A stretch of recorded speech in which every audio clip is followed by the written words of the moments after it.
আজকে সকাল সকাল ঘুম থেকে উঠেই বোনের জন্মদিনের জন্য সব কিছু কিন্তু তৈরি করা শুরু করে দিয়েছি।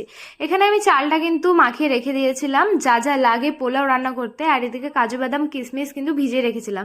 তো তারপরে যেই প্রসেস, ঘি, গোটা গরম মশলা আর কাজু বাদাম কিশমিশটা আমি একটু ভালো করে ভেজে নিয়েছি। তো তারপরেই কিন্তু আমি চালটা দিয়ে একটু নাড়াচাড়া করে জল দিয়ে ঢেকে রেখেছিলাম। এবার ওদিকে পোলাও হচ্ছিল আর আমার প্রচন্ড খিদে পেয়ে গেছিলো, তাই কিন্তু আমি খেতে চলে এসেছিলাম। আর ততক্ষণে কিন্তু আমার বোনরা চলে এসছে, তাই কেকটা কিন্তু ফ্রিজে রেখে দিয়েছি।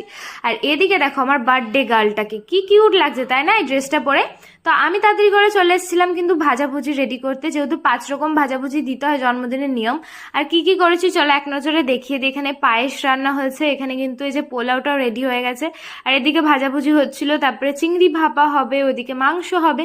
আর আমার বোন দেখো কোনোদিন রান্নাঘরে যায় না তো, আর আজকে ট্রাই করছিল যে দিদি কিভাবে রান্না করে দেখবো।